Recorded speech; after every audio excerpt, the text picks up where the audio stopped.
Capítulo 15. En las bodas de Caná. Jesús no empezó su ministerio haciendo alguna gran obra delante del Sanedrín de Jerusalén. Su poder se manifestó en una reunión familiar, celebrada en una pequeña aldea de Galilea, para aumentar el placer de una fiesta de bodas. Así demostró su simpatía por los hombres y su deseo de contribuir a su felicidad. En el desierto de la tentación, él mismo había bebido la copa de la desgracia, y de allí salió para dar a los hombres la copa de la bendición, de su bendición que había de santificar las relaciones de la vida humana. Desde el Jordán, Jesús había regresado a Galilea. Debía celebrarse un casamiento en Caná, pequeño pueblo no lejano de Nazaret. Las partes contrayentes eran parientes de José y María, y Jesús, teniendo conocimiento de esa reunión familiar, fue a Caná, y con sus discípulos fue invitado a la fiesta.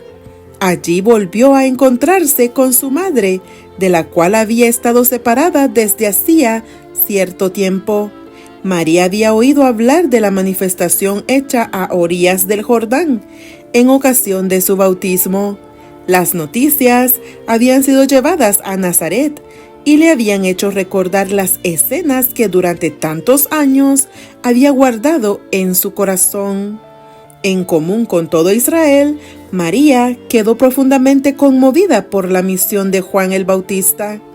Bien recordaba ella la profecía hecha en ocasión de su nacimiento. Ahora la relación que había tenido con Jesús volvía a encender sus esperanzas, pero también le habían llegado noticias de la partida misteriosa de Jesús al desierto y le habían oprimido presentimientos angustiosos. Desde el día en que oyera el anuncio del ángel en su hogar de Nazaret, María había atesorado toda evidencia de que Jesús era el Mesías. Su vida de mansedumbre y abnegación se aseguraba que él no podía ser otro que el enviado de Dios.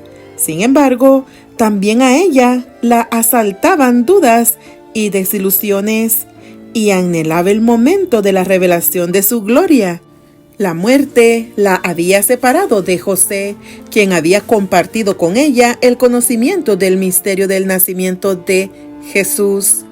Ahora no había nadie a quien pudiese confiar sus esperanzas y temores.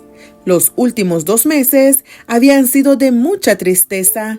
Ella había estado separada de Jesús, en cuya simpatía hallaba consuelo. Reflexionaba en las palabras de Simeón: una espada traspasará tu alma. Recordaba los 3 días de agonía durante los cuales pensaba que ella había perdido para siempre a Jesús, y con ansioso corazón anhelaba su regreso. En el festín de bodas le encontró. Era el mismo hijo tierno y servicial. Sin embargo, no era el mismo. Su rostro había cambiado. Llevaba los rastros de su conflicto en el desierto, y una nueva expresión de dignidad y poder daba evidencia de su misión celestial. Le acompañaba un grupo de jóvenes cuyos ojos le seguían con reverencia y quienes le llamaban maestro. Estos compañeros relataron a María lo que había visto y oído en ocasión del bautismo y en otras partes, y concluyeron declarando: hemos hallado a aquel de quien escribió Moisés en la ley y los profetas. Al reunirse los convidados, muchos parecían preocupados por un asunto de interés absorbente. Una agitación reprimida parecía dominar a la compañía. Pequeños grupos conversaban en voz baja, pero con animación y miradas de admiración se dirigían hacia el hijo de María. Al oír María el testimonio de los discípulos acerca de Jesús, la alegró la seguridad de que las esperanzas que alimentara durante tanto tiempo no eran vanas. Sin embargo, ella habría sido más que humana si no se hubiese mezclado con su santo gozo un vestigio del orgullo natural de una madre amante. Al ver cómo las miradas se dirigían a Jesús, ella anheló verle probar a todos que era realmente el honrado de Dios. Esperaba que hubiese oportunidad de realizar un milagro delante de todos. En aquellos tiempos era costumbre que las festividades matrimoniales durasen varios días. En esta ocasión, antes que terminara la fiesta, se descubrió que se había agotado la provisión de vino. Este descubrimiento ocasionó mucha perplejidad y pesar. Era algo inusitado que faltase el vino en las fiestas, pues esta carencia se había interpretado como falta de hospitalidad. Como pariente de las partes interesadas, María había ayudado en los arreglos hechos para la fiesta y ahora se dirigió a Jesús diciendo: «Vino no tienen».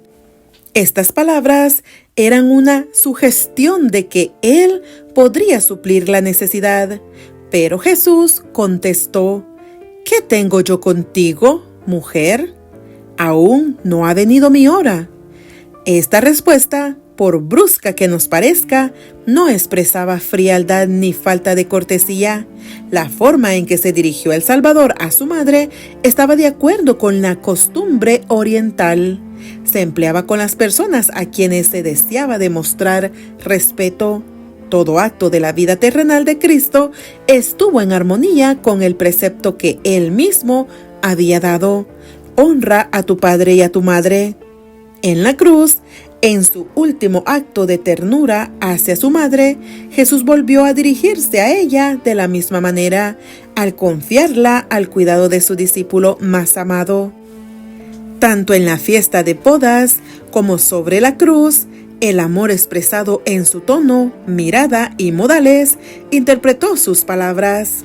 En ocasión de su visita al templo en su niñez, al revelársele el misterio de la obra que había de llenar su vida, Cristo había dicho a María: «¿No sabíais que en los negocios de mi Padre me conviene estar?». Estas palabras fueron la nota dominante de toda su vida y ministerio. Todo lo supeditaba a su trabajo, la gran obra de redención que había venido a realizar en el mundo.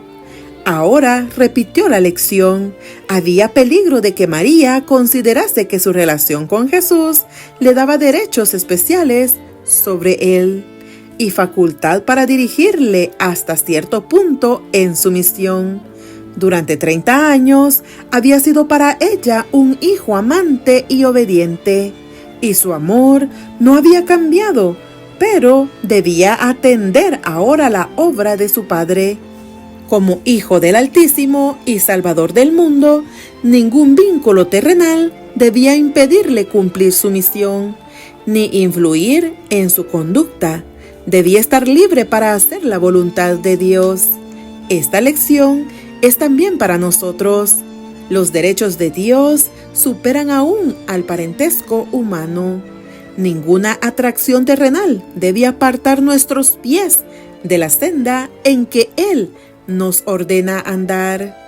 La única esperanza de redención para nuestra especie caída está en Cristo. María podía hallar salvación únicamente por medio del Cordero de Dios. En sí misma no poseía méritos. Su relación con Jesús no la colocaba en una relación espiritual con Él diferente de la de cualquier otra alma humana. Así lo indicaron las palabras del Salvador. Él aclara la distinción que hay entre su relación con ella como hijo del hombre y como hijo de Dios. El vínculo de parentesco que había entre ellos no la ponía de ninguna manera en igualdad con él. Las palabras «aún no ha venido mi hora» indican que todo acto de la vida terrenal de Cristo se realizaba en cumplimiento del plan trazado desde la eternidad. Antes de venir a la tierra, el plan estuvo delante de él, perfecto en todos sus detalles, pero mientras andaba entre los hombres, era guiado paso a paso por la voluntad del Padre. En el momento señalado, no vacilaba en obrar. Con la misma sumisión, esperaba hasta que llegase la ocasión. Al decir a María que su hora no había llegado todavía, Jesús contestaba al pensamiento que ella no había expresado, la expectativa que acariciaba en común con su pueblo. Esperaba que se revelase como Mesías y asumiese el trono de Israel, pero el tiempo no había llegado. Jesús había aceptado la suerte de la humanidad, no como rey, sino como varón de dolores, familiarizado con el pesar. Pero aunque María no tenía una concepción correcta de la misión de Cristo, confiaba implícitamente en él, y Jesús respondió a esta fe. El primer milagro fue realizado para honrar la confianza de María y fortalecer la fe de los discípulos. Estos iban a encontrar muchas y grandes tentaciones a dudar. Para ellos, las profecías habían indicado, fuera de toda controversia, que Jesús era el Mesías. Esperaban que los dirigentes religiosos le recibiesen con una confianza aún mayor que la suya. Declaraban entre la gente las obras maravillosas de Cristo y su propia confianza en la misión de Él, pero se quedaron asombrados y amargamente chasqueados por la incredulidad, los arraigados prejuicios y la enemistad que manifestaron hacia Jesús los sacerdotes y rabinos. Los primeros milagros del Salvador fortalecieron a los discípulos para que se mantuviesen firmes frente a esta oposición. En ninguna manera desconcertada por las palabras de Jesús, María dijo a los que servían a la mesa: «Haced todo lo que os dijere». Así hizo lo que pudo para preparar el terreno para la obra de Cristo. Al lado de la puerta había 6 grandes tinajas de piedra, y Jesús ordenó a los siervos que las llenasen de agua. Así lo hicieron. Entonces, como se necesitaba vino para el consumo inmediato, dijo: «Sacad ahora y presentad al maestresala». En vez del agua con que habían llenado las tinajas, fluía vino. Ni el maestresala ni los convidados en general se habían dado cuenta de que se había agotado la provisión de vino. Al probar el vino que le llevaban los criados, el maestresala lo encontró mejor que cualquier vino que hubiese bebido antes y muy diferente de lo que se sirviera al principio de la fiesta. Volviéndose al esposo, le dijo: «Todo hombre pone primero el buen vino, y cuando están satisfechos, entonces lo que es peor. Mas tú has guardado el buen vino hasta ahora». Así como los hombres presentan el mejor vino primero y luego el peor, así hace también el mundo con sus dones. Lo que ofrece puede agradar a los ojos y fascinar los sentidos, pero no resulta satisfactorio. El vino se trueca en amargura, la alegría en lobreguez. Lo que empezó con canto y alegría termina en cansancio y desagrado. Pero los dones de Jesús son siempre frescos y nuevos. El banquete que Él provee para el alma no deja nunca de dar satisfacción y gozo. Cada nuevo don aumenta la capacidad del receptor para apreciar y gozar las bendiciones del Señor. Da gracia sobre gracia. No puede agotarse la provisión. Si moramos en Él, el recibimiento de un rico don hoy nos asegura la recepción de un don más rico mañana. Las palabras de Jesús a Natanael expresan la ley de Dios al tratar con los hijos de la fe. A cada nueva revelación de su amor, declara al corazón dispuesto a recibirle: ¿crees? Cosas mayores que estas verás. El don de Cristo en el festín de bodas fue un símbolo. El agua representaba el bautismo en su muerte. El vino el derramamiento de su sangre por los pecados del mundo. El agua con que llenaron las tinajas fue traída por manos humanas, pero solo la palabra de Cristo podía impartirle la virtud de dar vida. Así sucedería con los ritos que iban a señalar la muerte del Salvador. Únicamente por el poder de Cristo, obrando por la fe, es como tienen eficacia para alimentar el alma. La palabra de Cristo proporcionó una amplia provisión para la fiesta. Así de abundante es la provisión de su gracia para borrar las iniquidades de los hombres y para renovar y sostener el alma. En el primer banquete al cual asistió con sus discípulos, Jesús les dio la copa que simbolizaba su obra en favor de su salvación. En la última cena se la volvió a dar, en la institución de aquel rito sagrado por el cual su muerte había de ser conmemorada hasta que volviera. Y el pesar de los discípulos al tener que separarse de su Señor quedó consolado por la promesa de reunirse que les hizo al decir: no beberé más de este fruto de la vid hasta aquel día cuando lo tengo de beber nuevo con vosotros en el reino de mi Padre. El vino que Jesús proveyó para la fiesta y que dio a los discípulos como símbolo de su propia sangre fue el jugo puro de uva. A esto se refiere el profeta Isaías cuando habla del mosto en un racimo y dice: no lo desperdiciéis, qué bendición hay en él. Fue Cristo quien dio en el Antiguo Testamento la advertencia a Israel: el vino es escarnecedor, la cerveza alborotadora, y cualquiera que por ello errare no será sabio. Y él mismo no proveyó bebida tal. Satanás tienta a los hombres a ser intemperantes para que se enturbie su razón y se emboten sus percepciones espirituales.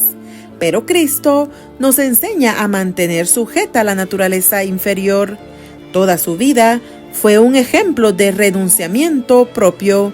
A fin de dominar el poder del apetito, sufrió en nuestro favor la prueba más severa que la humanidad pudiese soportar. Cristo fue quien indicó que Juan el Bautista no debía beber ni vino ni bebida alcohólica. Él fue quien ordenó abstinencia similar a la esposa de Manoah, y él pronunció una maldición sobre el hombre que ofreciese la copa a los labios de su prójimo. Cristo no contradice su propia enseñanza. El vino sin fermentar que él proveyó a los huéspedes de la boda era una bebida sana y refrigerante. Su efecto consistía en poner al gusto en armonía con el apetito sano. Al observar los huéspedes la calidad del vino, las preguntas hechas a los criados provocaron de su parte una explicación del milagro. La compañía quedó por un momento demasiado asombrada para pensar en aquel que había realizado esta obra maravillosa. Cuando al fin le buscaron, descubrieron que se había retirado tan quedamente que ni siquiera lo habían notado sus discípulos. La atención de la gente quedó entonces concentrada en los discípulos. Por primera vez tuvieron oportunidad de confesar su fe en Jesús. Dijeron lo que habían visto y oído al lado del Jordán, y se encendió en muchos corazones la esperanza de que Dios había suscitado un libertador para su pueblo. Las nuevas del milagro se difundieron por toda aquella región y llegaron hasta Jerusalén. Con nuevo interés, los sacerdotes y ancianos escudriñaron las profecías relativas a la venida de Cristo. Existía un ávido deseo de descubrir la misión de este nuevo maestro que de manera tan modesta aparecía entre la gente.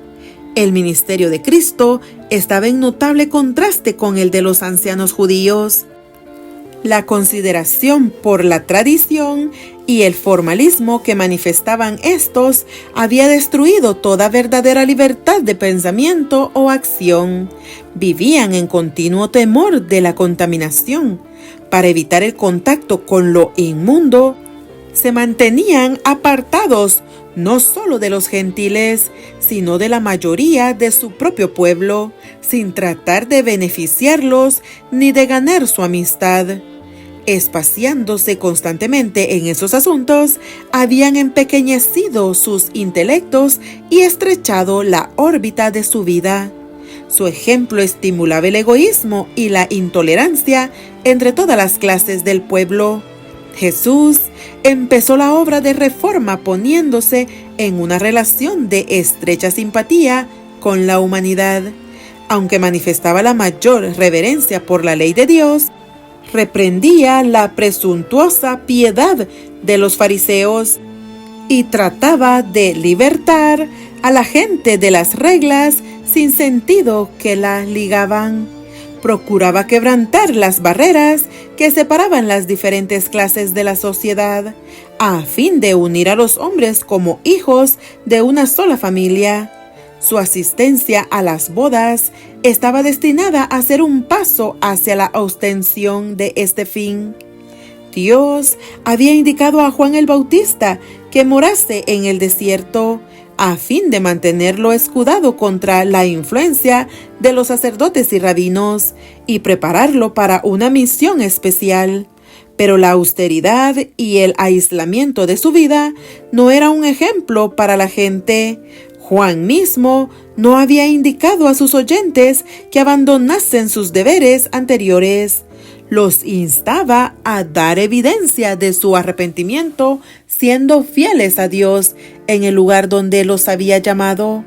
Jesús condenaba la complacencia propia en todas sus formas. Sin embargo, era de naturaleza sociable. Aceptaba la hospitalidad de todas las clases, visitaba los hogares de los ricos y de los pobres, de los sabios y de los ignorantes, y trataba de elevar sus pensamientos de los asuntos comunes de la vida a cosas espirituales y eternas. No autorizaba la disipación, y ni una sombra de liviandad mundanal manchó su conducta.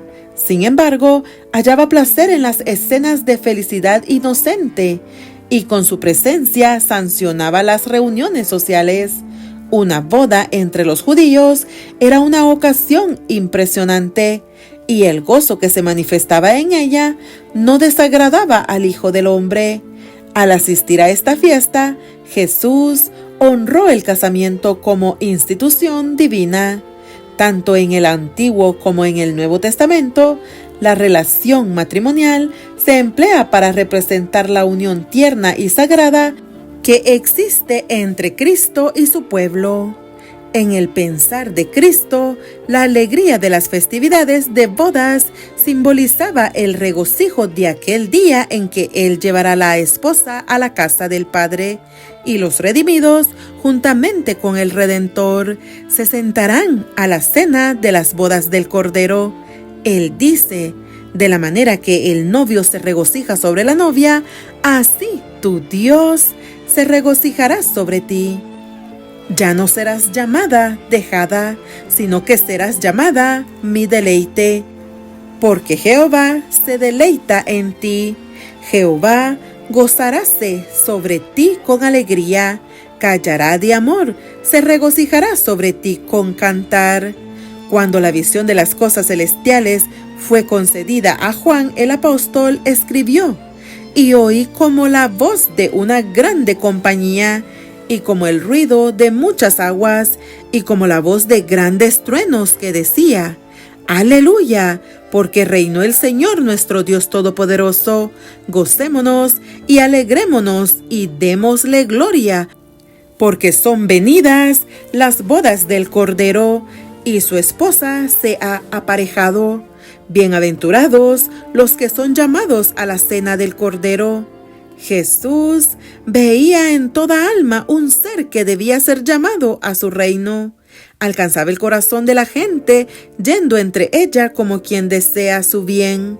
La buscaba en las calles en las casas privadas, en los barcos, en la sinagoga, a orillas del lago, en la fiesta de bodas. Se encontraba con ella en sus ocupaciones diarias y manifestaba interés en sus asuntos seculares. Llevaba sus instrucciones hasta la familia, poniéndola en el hogar bajo la influencia de su presencia divina. Su intensa simpatía personal le ayudaba a ganar los corazones. Con frecuencia se dirigía a las montañas para orar en la soledad, pero esto era la preparación para su trabajo entre los hombres en la vida activa. De estas ocasiones salía para aliviar a los enfermos, instruir a los ignorantes y romper las cadenas de los cautivos de Satanás. Fue por medio del contacto y la asociación personales como Jesús preparó a sus discípulos. A veces les enseñaba sentado entre ellos en la ladera de la montaña, a veces a la orilla del mar o andando con ellos en el camino. Les revelaba los misterios del reino de Dios. No sermoneaba como hacen los hombres hoy. Donde quiera que hubiese corazones abiertos para recibir el mensaje divino, revelaba las verdades del camino de salvación. No ordenaba a sus discípulos que hiciesen esto o aquello, sino que decía: «Seguid en pos de mí». En sus viajes por el campo y las ciudades los llevaba consigo, a fin de que pudiesen ver cómo enseñaba él a la gente. Vinculaba su interés con el suyo y ellos participaban en la obra con él. El ejemplo de Cristo, al vincularse con los intereses de la humanidad, debe ser seguido por todos los que predican su palabra y por todos los que han recibido el evangelio de su gracia. No hemos de renunciar a la comunión social. No debemos apartarnos de los demás. A fin de alcanzar a todas las clases, debemos tratarlas donde se encuentren. Rara vez nos buscarán por su propia iniciativa. No solo desde el púlpito han de ser los corazones humanos conmovidos por la verdad divina. Hay otro campo de trabajo, más humilde tal vez, pero tan plenamente promisorio. Se halla en el hogar de los humildes y en la mansión de los encumbrados, junto a la mesa hospitalaria y en las reuniones de inocente placer social.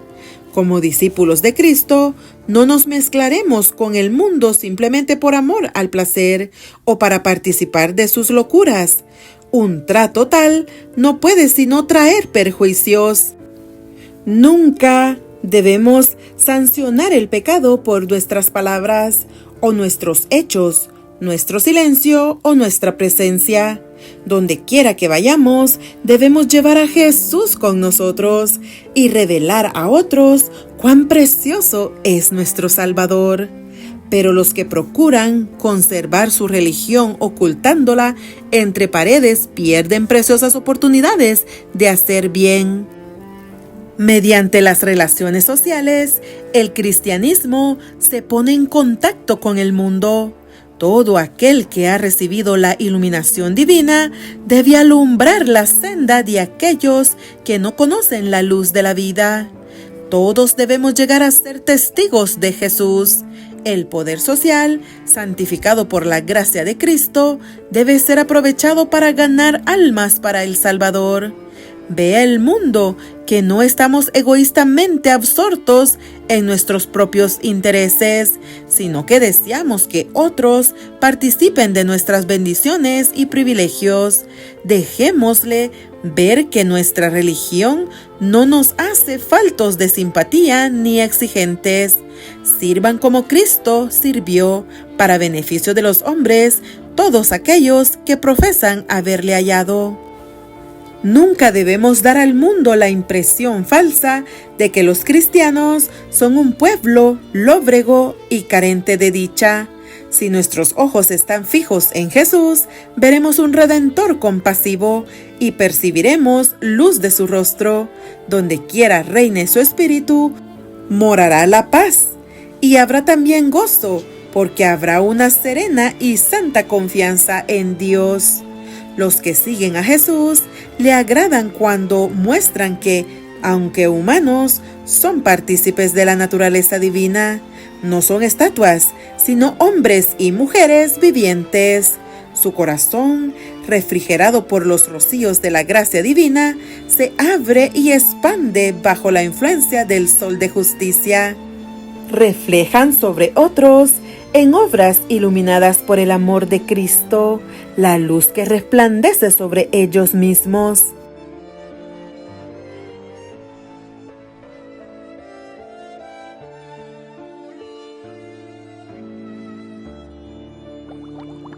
Dale like y suscríbete. Que Dios te bendiga.